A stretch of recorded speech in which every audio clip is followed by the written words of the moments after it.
चलिए ध्यान दीजिएगा आप लोग, कल हमने वृत्त पढ़ा दिए थे ना, उसका फार्मूला सब भी लिखा दिए थे।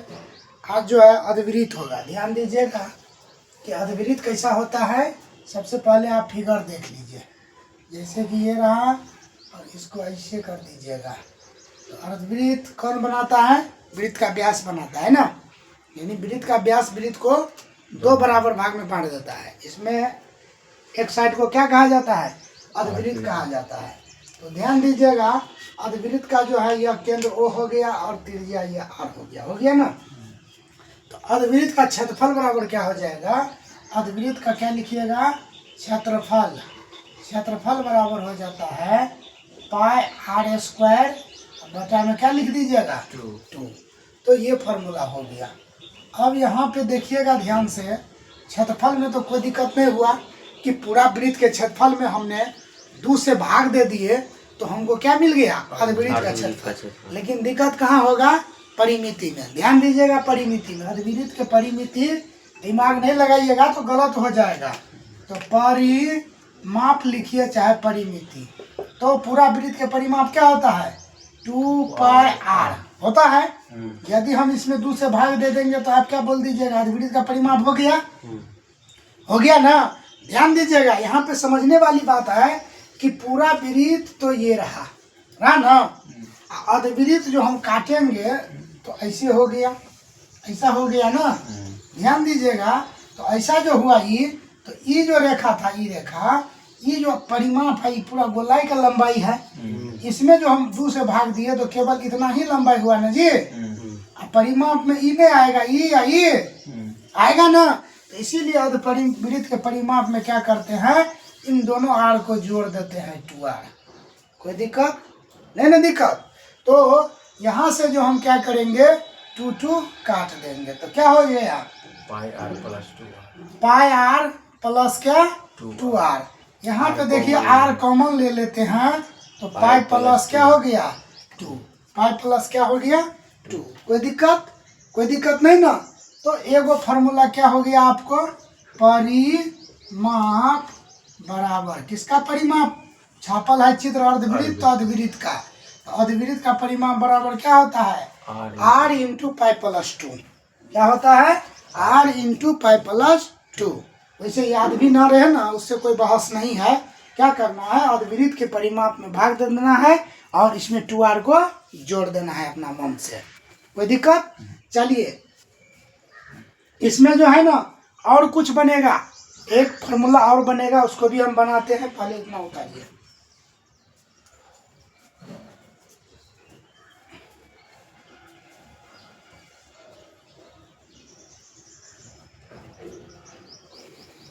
मिटा दिया जाए इसको। ध्यान दीजिएगा, ये कपड़ा पकड़ाइए तो नहीं। ध्यान दीजिएगा, अब यहाँ पे क्या करेंगे? इसको मिटा दिया जाए। अभी खींच लेता हूँ। देखिए, अधवृत्त का परिमाप एक और क्या होता है? परिमाप बराबर, आप क्या कहे हैं कि वृत्त का परिमाप क्या होता है? 2 पाई R बटा 2 ना। इसमें क्या करते हैं? 2R को जोड़ देते हैं। ठीक, कोई दिक्कत इसमें? पाई पाई क्या होगी? अभी 2 क्या हो गया? आपको क्या मिला? पाई R प्लस 2R। यदि आप यहाँ से 2 कॉमन ले लेते हैं, क्या मिलता है? पाई प्लस 2 मिल जाता है। कॉमन लेते हैं। ओ, पाई प्लस R मिल जाता है। टू कैसे लेंगे? एक ही जगह है। ओहो, हमारा दिमाग खराब हो गया। R लेंगे कॉमन, R लिए कॉमन तो पाई प्लस 2 मिल गया। कोई दिक्कत? अब ध्यान दीजिए, R लिखेंगे, पाई का मान कितना होता है? 22/7 प्लस 2 कर दे तो कोई दिक्कत? R इंटू 7 हो गया लघुत्तम। ये कितना हो जाएगा? देखो 27 लिख रहे हैं तो 22 और 7 दूना कितना? 14। तो क्या हो गया? R इंटू इसको जोड़ेंगे तो कितना हो जाएगा? 36/7। ऐसा हो गया। तो यहाँ पर एक और सूत्र बनता है, परिमाप बराबर क्या लिखिएगा? 36/7 R आप लिख सकते हैं। 36R/7 लिख दीजिए, डायरेक्ट अधवृत्त का क्या आ जाएगा? परिमाप आ जाएगा। 36R/7 करिएगा डायरेक्ट आपको क्या मिल जाएगा, अर्धवृत्त का परिमाप। अब आपके पास 3 गो फार्मूला हो गया। अब ये 3 गो फार्मूला में से एको आपको याद नहीं रहेगा। कैसे नहीं याद रहेगा तो मतलब है पढ़ना बेकार है ना। 3 गो फार्मूला हो गया, एगो ई हो गया, एगो आपको जो है सीधा परिमाप लिखाए हैं, एगो आधा परिमाप करके 2r जोड़ देंगे। 3 विधि से आप परिमाप निकाल सकते हैं, दिक्कत नहीं होगा, कोई दिक्कत। चलिए हम आगे की बात करते हैं। अब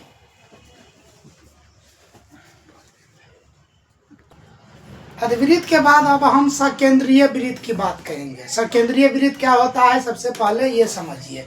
सकेंद्रीय वृत्त का फिगर देखिए, ये रहा वृत्त जिसका केंद्र होगा और उसी केंद्र से उसी के अंदर या बाहर फिर से वो वृत्त होगा। यानी 2 वृत्त जो होगा उसका क्या होगा, एक ही केंद्र होगा। तो उन्हीं दोनों वृत्त को क्या कहेंगे, सकेंद्रीय वृत्त। तो इसमें इसका त्रिज्या स्मॉल आर मानिए, इसका त्रिज्या क्या मानिए, कैपिटल आर। बड़ा है तो कैपिटल आर और छोटा है तो स्मॉल आर, ठीक ना। तो सकेंद्रीय वृत्त में आपको क्या पूछ देगा, वलय का क्षेत्रफल। ध्यान दीजिए वलय क्या होता है। इसको जो हम रंग रहे हैं ना, इसको बोलते हैं वलय, ठीक ना।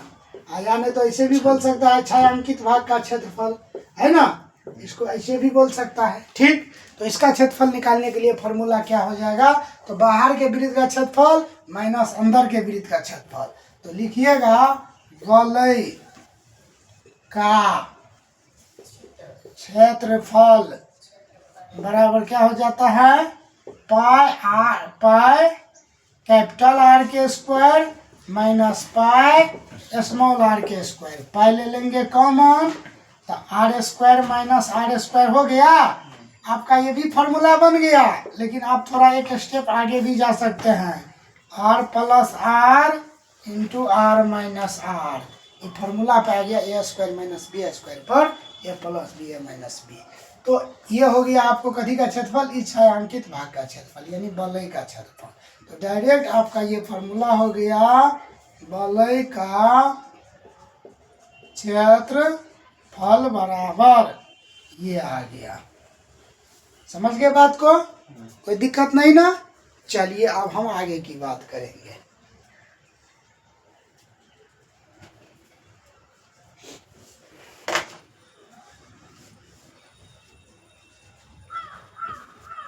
मिटा दिया जाए।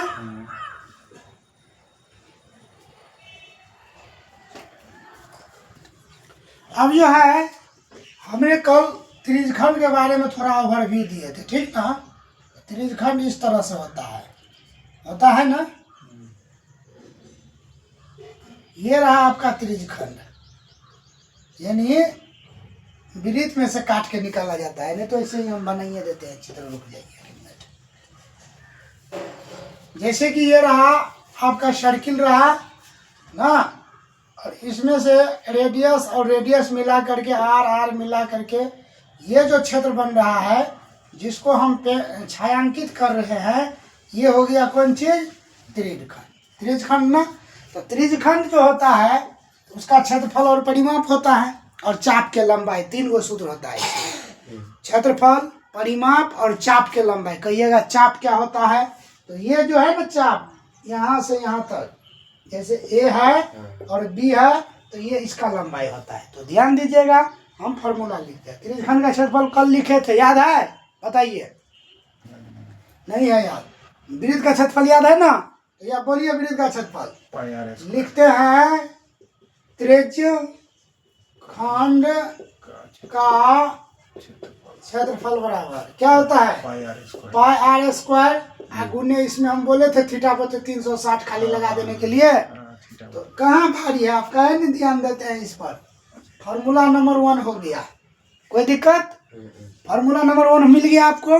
त्रिज्यखंड का क्षेत्रफल बराबर पाई आर स्क्वायर गुने थीटा बटे 360 डिग्री, ठीक ना। अब 360 कहाँ से आता है ये भी बताए थे, कहाँ से आता है, क्योंकि वृत्त के केंद्र पर 360 डिग्री का केंद्र बना है, ठीक ना। चलिए अब हम क्या चीज कह रहे हैं, वृत्त का त्रिज्यखंड हो गया, तो इसके बाद पहले चाप की लंबाई, इसके बाद परिमाप, ठीक ना। तो चाप की लंबाई, चाप की लंबाई बराबर, सबसे पहले चाप की लंबाई निकालने के लिए क्या करेंगे, वृत्त का परिमिति में से काटेंगे, क्योंकि चाप की लंबाई मतलब यही रेखा की लंबाई है ना। इस रेखा को पूरा घुरा देते हैं तो कथी बन जाता है, वृत्त के कौन चीज, परिधि, परिधि बन जाता है ना, या चाहे परिमाप जो भी बोलो। तो परिधि में से ना चाप कट रहा है, तो परिधि का सूत्र यहाँ पे यूज करिए, क्या होता है 2πr, यहाँ पे गुना θ/360 डिग्री। तो ये कौन चीज का लंबाई हो गया, चाप की लंबाई। इसमें कोई दिक्कत। चलिए अब हम इसको पढ़ेंगे क्या, त्रिज्यखंड का परिमाप। त्रिज्यखंड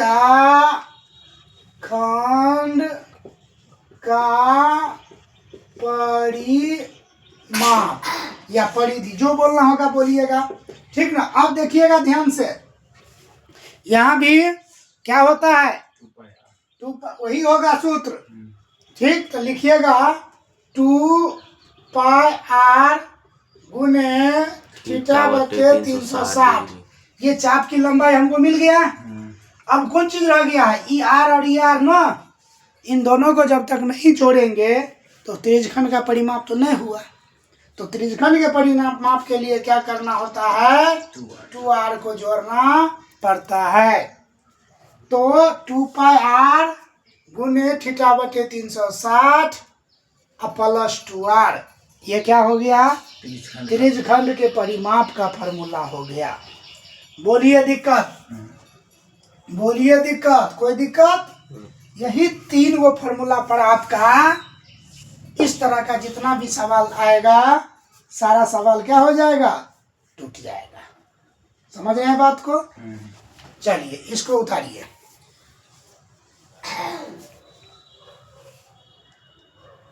ध्यान दीजिएगा। तो अब जो है त्रिज्यखंड के बारे में सब कुछ हो गया, हो गया ना। अब देखिएगा आप, ये रहा मान लिया जाए सर्किल, ठीक ना। सर्किल में हम कौन चीज बताए हैं, इस रेखा को क्या नाम दीजिएगा, इस रेखा को नाम क्या दीजिएगा, ठीक ना। अब ध्यान दीजिएगा कि यह जो है सो ए बी क्या हो गया, जीवा। ए बी जो है जीवा, वृत्त को क्या भाग में बांटा, दो भाग में बांटा, बराबर नहीं, व्यास बढ़ता है बराबर भाग में। तो स्वाभाविक है आपको यहाँ पर एगो भाग दिख रहा है और एगो ऊपर वाला भाग दिख रहा है ना। तो कभी कभी पूछ देता है, नीचे वाला भाग यानी छोटका भाग को लघुखंड बोलते हैं और बड़का भाग को क्या बोलते हैं, दीर्घखंड बोलते हैं। तो कभी कभी इस लघुखंड का क्षेत्रफल पूछ देगा और कभी कभी दीर्घखंडों का पूछ देगा। तो स्वाभाविक है हमको लघुखंड का मिल जाएगा तो पूरा वृत्त का क्षेत्रफल निकाल लेंगे और उसमें से घटा लेंगे तो दीर्घखंड का क्षेत्रफल मिल गया। तो सबसे मेन इंपॉर्टेंट है इसका क्षेत्रफल निकालना। तो ध्यान दीजिएगा, यदि हम क्या करेंगे, इसको इस तरह से और इसको इस तरह से ऐसे मिलाएंगे तो यहाँ पर क्या बन जाता है, वो त्रिज्यखंड बन गया, त्रिज्यखंड बन गया। यदि इस त्रिज्यखंड में ये आर हो गया और ये आर होगा कि नहीं, ध्यान दीजिएगा, और यहाँ पे थीटा रह गया, कोई दिक्कत। यदि इस त्रिज्यखंड में इस त्रिभुज का क्षेत्रफल हम घटा देंगे तो इस वृत्तखंड का क्षेत्रफल मिलेगा कि नहीं। तो वही लिखना है हमको कि वृत्तखंड का क्षेत्रफल बराबर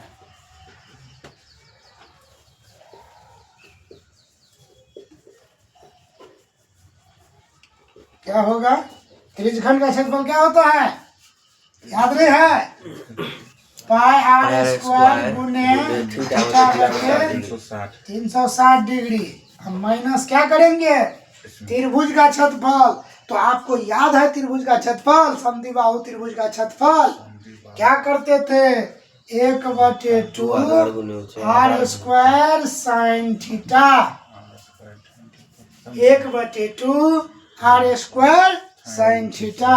तो इससे कथी आ गया, वृत्तखंड का क्षेत्रफल। वृत्तखंड में कौन वृत्तखंड, तो लिख देते हैं, छोड़िए इसको, लघु वृत्तखंड का क्षेत्रफल, लघु वृत्तखंड का क्षेत्रफल। ध्यान दीजिएगा। और दीर्घ वृत्तखंड का क्षेत्रफल जो बोलेगा तो क्या करिएगा, पूरा वृत्त में से इसको घटा लीजिएगा। तो पहले त्रिज्यखंड का क्षेत्रफल निकल गया, इसके बाद 1/sin r² theta. r² theta कहने का मतलब ये ट्रायंगल जो हुआ, ये ट्रायंगल, तो इसमें ई और ई बराबर है ना जी, तो इसको स्क्वायर करके sin थीटा लगा देंगे, बनाते थे ना ट्रायंगल में, और इसको इसमें से घटा लेंगे तो कौन चीज का क्षेत्रफल निकल जाएगा, लघुखंड के क्षेत्रफल निकल जाएगा। कोई दिक्कत। चलिए इसको भी उतारिए। अब जो है लास्ट टॉपिक है, उसके बाद सवाल पे जाएंगे। ध्यान दीजिएगा लास्ट टॉपिक पे। मान लिया जाए यह वृत्त है ना जी, और इसको यह एक व्यास है और इस तरह से वो व्यास खींचे, तो इस वृत्त को 4 बराबर भाग में बांट दिया। कितना बराबर भाग में? तो 4 बराबर भाग में से एक भाग को जो उठाएंगे, मान लिया जाए इसी को उठाए, तो इसका थीटा 90 डिग्री हो जाएगा, इसका भी 90 डिग्री हो जाएगा, इसका भी 90 डिग्री हो जाएगा, और इसका भी क्या हो जाएगा 90 डिग्री। तब ना 36 हुआ। और सब आर तो आपको मालूम है ना। तो इस 4 में भाग में से एक भाग को बोला जाता है चतुर्थांश। कह देगा एक वृत्त के त्रिज्या दिया है, इसके चतुर्थांश का क्षेत्रफल निकाले, इस तरह की बात कह देगा।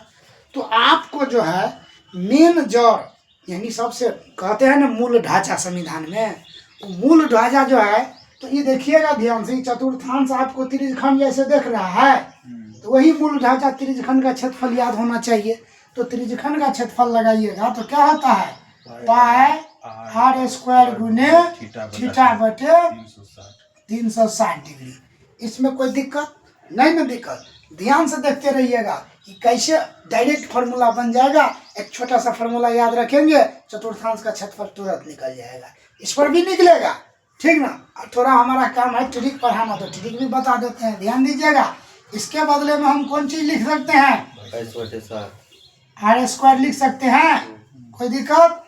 इसके बदले में हम 90, क्योंकि चतुर्थांश है, चतुर्थांश में से एक अंश निकालेंगे तो 90 डिग्री वाला निकलेगा। अब बटा में क्या हो जाएगा, कोई दिक्कत। ई0 9 का 9 9 चौक क्या हो गया 36 हो गया। अब यहाँ पे देखिएगा क्या हो जाएगा, 2 का 2 और 11 दूना कितना हो गया 22। तो क्या हो गया यहाँ पे 11 आर स्क्वायर बटा 7 दूना क्या हो जाएगा 14। 11 आर स्क्वायर बटा 7 दूना क्या हो जाएगा 14। एक मिनट इसको 5 करो तो ध्यान दे दिए। तो ये जो है एरिया के लिए डायरेक्ट आप क्या लगा सकते हैं, 11 आर स्क्वायर बटे 14, 11 आर स्क्वायर बटे 14। ऐसे मत लगाइएगा, तो यही पे लगा लीजिएगा चतुर्थांश का क्षेत्रफल, ठीक ना। अगर चतुर्थांश का परिमिति कहे तब देखिएगा, तो क्या हो जाएगा, परिमाप बराबर चतुर्थांश का परिमाप बराबर। ध्यान से देखिए, चतुर्थांश का परिमाप, पूरा का परिमाप क्या होता है 2 पाई। अगर इसमें 4 से भाग दे देंगे तो इतना दूर का परिमाप निकल गया। अब इसमें 2 को आरो जोड़ना होगा ना, प्लस क्या हो जाएगा 2r। तो ये काम 2 2 दूना 4 कट गया। यहाँ पे पाई का मान रखिए 22/7।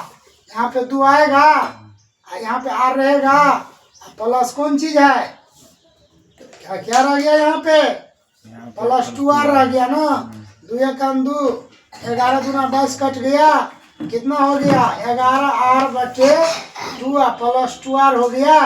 ध्यान दीजिएगा क्या करेंगे, 2 का 7 होगा, ठीक। अब जो हो गया आपको यहाँ पे कितना हो जाएगा 7 LCM, 11r प्लस क्या हो जाएगा 7 दूना 14। तो क्या हो गया r हो जाएगा, होगा ना, कितना हो जाएगा 25r बटे 7। तो आपको चतुर्थांश का डायरेक्ट फार्मूला क्या बनेगा, r इंटू 25/7 लिख सकते हैं। तो चतुर्थांश का परिमाप अगर पूछ दे आपको डायरेक्ट, चतुर्थांश का परिमाप बराबर क्या होता है, तो डायरेक्ट आप मारिएगा r इंटू 25/7। कोई जरूरी नहीं है इतना करने का, इसमें करिए आ गया, कोई दिक्कत। तो चलिए आज जो है सारे जितना वृत्त का थ्योरी प्लस फार्मूला होता है हमने सारे बता दिए। अब हम आप लोगों को ले चलते हैं सवाल की तरफ। पहला सवाल सिंपल सा सवाल है, क्या है, कह रहा है यदि किसी वृत्त का व्यास 16 सेमी है तो वृत्त का क्षेत्रफल ज्ञात करें, है ना। ध्यान दीजिएगा, व्यास दिया है, स्वाभाविक है आपको डायमीटर यानी डी दिया है कितना 16 सेमी, तो आर निकालना होगा। क्या लिखिएगा 16/2 D/2 होता है ना, D/2 यानी 16/2 कट के कितना हो गया 8। क्षेत्रफल पूछ रहा है क्या हो जाएगा पाई आर स्क्वायर। तो ऐसे लिखिए वृत्त का क्षेत्रफल बराबर वृत्त का क्षेत्रफल बराबर क्या होता है पाई आर स्क्वायर। तो पाई रहने दीजिए, आर के मान क्या हो जाएगा 8 के स्क्वायर, 8 64 पाई cm स्क्वायर आपका क्या हो जाएगा आंसर। पहला सवाल बिल्कुल साधारण सा सवाल था कि आपको व्यास दिया हुआ था और क्या कह रहा था निकालने के लिए क्षेत्रफल निकालने के लिए। चलिए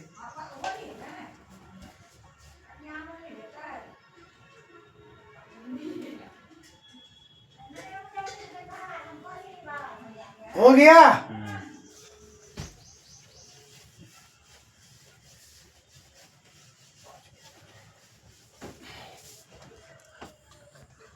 सवाल नंबर 2 क्या है ध्यान दीजिएगा।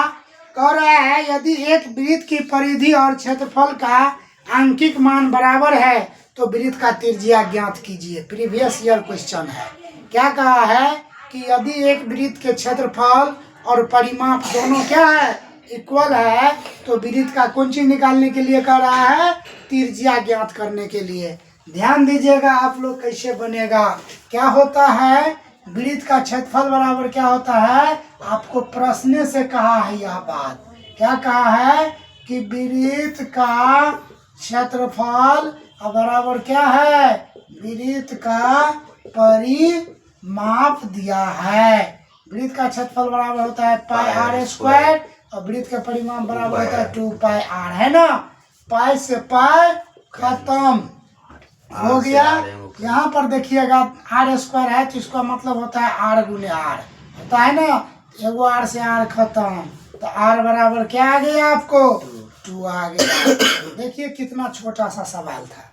ठीक, सवाल कह दिया था कि वृत्त का जो है क्षेत्रफल और परिमाप का अंकीय मान यानी जो मान आता है ना वह दोनों में क्या होता है, दोनों क्या है बराबर है।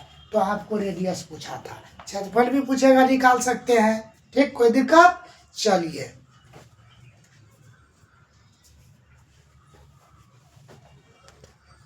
नेक्स्ट सवाल है कि यदि किसी वृत्त की त्रिज्या 14 सेमी है और उसका क्षेत्र 14 सेमी है तो उसका क्षेत्रफल और परिधि ज्ञात कीजिए। दोनों चीज ज्ञात करने के लिए कह रहा है।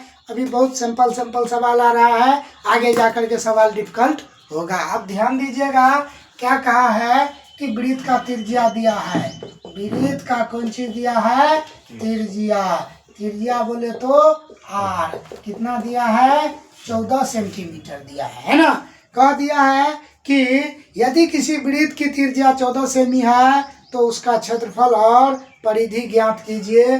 फॉर्मूला लगाइए आराम से हो जाएगा। तो लिखिएगा वृत्त का कौन चीज क्षेत्रफल बराबर क्या होता है पाई आर स्क्वायर। पाई के मान रखिए 22/7, आर स्क्वायर के बदले में 14 गुने 14 रख देंगे। 7 दूना क्या हो गया 14, 22 दूना 44 गुने 14, 14 चौका 56 के 6 हाथ में 5 और 14 चौका 56 और 5 कितना होता है 61 यानी 616 सेंटीमीटर स्क्वायर। ये क्या हो गया क्षेत्रफल। अब इसी में पूछा है आपको परिमाप भी, तो लिखिएगा वृत्त का परिमाप बराबर क्या होता है 2 पाई आर। तो 2 लिखेंगे, पाई के मान 22/7 गुना क्या करेंगे 14 करेंगे। 7 दूना 14, 22 चौका कितना हो जाएगा 88 सेंटीमीटर। आपका क्या हो गया आंसर हो गया। समझ रहे हैं। 4 नंबर सवाल क्या है ध्यान दीजिएगा। कह रहा है 2 वृत्त के क्षेत्रफल का अनुपात 81:121 है, उनकी परिधि के अनुपात निकाले। ध्यान दीजिएगा आपको क्षेत्रफल का अनुपात दिया है, क्षेत्रफल का अनुपात दिया है। कितना दिया है 81:121। ये पहला वृत्त रहा और ये दूसरा वृत्त। ध्यान दीजिएगा इस तरह के सवाल को देखते ही आंसर लगाना है। ठीक ना, क्या करना है देखते ही आंसर लगाना है, इसमें कॉपी कलम की जरूरत पड़वे नहीं करेगा। आपको पूछेगा कौन चीज, परिधि, सारे कुछ हम बता देते हैं। आपको पूछेगा क्या, त्रिज्या, आपको पूछेगा क्या, व्यास, इतना ही बात पूछेगा ना, क्योंकि क्षेत्रफल दिया है तो परिधि, व्यास और त्रिज्या, इतना ही बात का अनुपात पूछेगा ना। ध्यान दीजिएगा आप इस बात पे अच्छा से।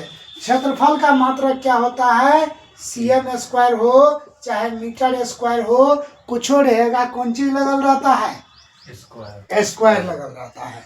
लेकिन परिधि के लिए क्या लगल रहता है, सोझे cm लगा रहेगा चाहे मीटर लगा रहेगा। त्रिज्या के लिए भी cm या चाहे मीटर लगा रहेगा। व्यास के लिए भी cm या चाहे कौन चीज लगा रहेगा, मीटर लगा रहेगा। साधारण सी बात है, आप स्क्वायर से सीधा मीटर पे आइएगा, यानी बिना पावर पे आइएगा, यानी एक पावर पे आइएगा, तो आपको क्या करना पड़ता है, स्क्वायर हटाते हैं तो रूट चढ़ाना पड़ता है। तो डायरेक्ट इसका रूट कर दीजिए तो क्या हो जाएगा, 9:11। यही हमारा कौन चीज का अनुपात हो गया, परिधि का अनुपात हो गया। यही हमारा कौन चीज का अनुपात हो गया, त्रिज्या का अनुपात हो गया। यही हमारा कौन चीज का अनुपात हो गया, व्यास का भी अनुपात हो गया। कहिएगा क्यों एक वो सब कुछ हो गया, क्योंकि सब में cm एक जैसा लगा है, ठीक ना। तो इस तरह की बात रहे तो ऐसे बना देना है। और ध्यान दीजिएगा, यदि इसी में आपको कह दे कि परिधि का अनुपात 9:11 बोल दे, त्रिज्या के अनुपात 9:11 बोल दे, व्यास के अनुपात 9:11 बोल दे, और तो पूछे क्षेत्रफल का अनुपात क्या होगा, तो स्क्वायर कर देना है। कितना, 99 11 11 100। इधर यहाँ से इधर जाना है तो स्क्वायर, और इधर से इधर आना है तो रूट करना है। समझ गए बात को। चलिए, जो कि हर एग्जाम में पूछा जाता है, और इस तरह के सवाल में अक्सर स्टूडेंट सब गलत करता है। आप लोगों को गलत नहीं करना है। अक्सर मतलब हो गया कोई स्टूडेंट गलत करता है, जो जानता है वो कहला गलत करेगा। अब देखिएगा ध्यान से, कह रहा है एक अर्धवृत्त की त्रिज्या 10.5 सेमी है, इसका क्षेत्रफल और परिमाप ज्ञात कीजिए। अर्धवृत्त की त्रिज्या दिया है। चलिए इसको हम डिफिकल्ट वाला रेडियस दिया है, इसको हम थोड़ा डाटा को चेंज करके साधारण वाला रेडियस ले लेते हैं। मान लिया जाए आपको रेडियस 14 सेंटीमीटर दे दिया, ठीक ना। तब देखिए ध्यान से, इसके बाद उस पर तो आप तोड़िए लीजिएगा, पॉइंट में है, कैलकुलेशन की बात होगा ना। तो ध्यान दीजिएगा, आपको मान लिया जाए आपको ये कौन चीज है, अर्धवृत्त है ना, और इसका त्रिज्या आपको दे दिया कितना, 14 सेंटीमीटर। इसका क्षेत्रफल और परिमाप पूछा, ठीक ना। क्षेत्रफल के लिए तो कुछ नहीं करना होगा, लिखिएगा अर्धवृत्त का क्षेत्रफल बराबर क्या होता है, पाई r स्क्वायर बटे कौन चीज 2 होता है। तो पाई का मान कितना है, 22/7, 2 यही रहेगा। r स्क्वायर माने 14 गुने कितना, 14, 7 दूना 14, 11 दूना 22, 11 चौक कितना हो गया, 11 दूना कितना हो गया, 22 गुना 14, तो 14 दूना 28 के 8 हाथ में 2, और 14 दूना 28 7 30। क्षेत्रफल है सेंटीमीटर स्क्वायर हो जाएगा, कोई दिक्कत। अब यहीं पे अर्धवृत्त का परिमाप पूछा, तो अर्धवृत्त का परिमाप बराबर क्या पढ़े हैं आप, क्या पढ़े हैं, 2πr बटा, छोड़िए ना इसको, एगो और सूत्र लिखाए थे ना, r इंटू 36/7। ध्यान है, r इंटू 36/7, उतना काहेला करेंगे, लिखेंगे परिमाप बराबर r इंटू 36/7। तो r का मान कितना है, 14, 36 कितना 7, 7 दूना 14, 36 दूना कितना हो गया, 72। अगर बाय द वे यह सूत्र याद नहीं रहे ना, तब उस पे जाइएगा, अर्धवृत्त का परिमाप बराबर क्या हो जाएगा, तो 2πr बटा 2 प्लस 2r ना। अब लगाइए, 2 से 2 खत्म, पाए r ले लेते हैं यहीं पे कॉमन, काहेला इतना करेंगे, पाई प्लस 2 हो गया। चलिए ठीक है, r कितना है 7, पाई का मान क्या हो गया 22/7 है ना, ओह सॉरी r 14 है, गलत कर दिए। चलिए ठीक है, 14 हो गया, 22/7 हुआ। अब प्लस कितना हो जाएगा, 7 में होगा, कोई दिक्कत। चलिए अब क्या करेंगे, यहाँ पे 14 और इंटू यहाँ पे 7 लघुत्तम, तो ये क्या हो गया 22 हुआ ना, और प्लस 7 7 49 होगा ना। चलिए 14 और गुना जोड़िए इसको, 9 2 11 के 1 हाथ में कितना, 4 2 6 1 7। ठीक है ना जी। 7 दूना 14। 7 कैसे आया वहाँ पे? कहाँ पे अच्छा एलसीएम आया है, कैसे है? मिस्टेक नहीं ना किए हैं। 22 22 बटे 7 प्लस 2 का 2 नहीं 14 होगा ना। ध्यान दीजिएगा, यहाँ पे मिस्टेक से 7 लिखा गया, यहाँ पे कौन चीज होगा 2 होगा। देखिए यहाँ से जैसे कि आप यहाँ पे आ गए r इंटू पाई प्लस 2 है ना, तो r का मान कितना है 14 इंटू 22 बटे कितना आ गया 7 प्लस 2 ना होगा, यही गलत कर दिए थे। ध्यान दीजिएगा 14, तो यहाँ पे जो है क्या हो जाएगा 7 LCM 22 प्लस 7 दूना 14, तो 14 गुना 36 बटे क्या हो जाएगा 7 हो जाएगा ना, इसको जोड़िएगा 36 होगा ना। यही फार्मूला यहाँ था ना जी। तो अब देखिएगा 7 दूना कितना हो गया, तो 36 दूना कितना 72। ऐसे नीचे नहीं जाएगा। अच्छा ठीक है, ये आंसर आ गया नहीं ना, देखा है। ये नहीं आया। वो सर लिखा है।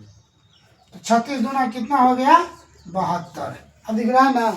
चलिए तो ये जो है तो आप समझ गए, तो इतना हमको करने की आवश्यकता नहीं है, क्योंकि हमको समय रहता है कितना सेकेंड, मतलब मिनटों से कम, 1 मिनट से कम रहता है, सेकेंडों में सवाल का आंसर देना रहता है।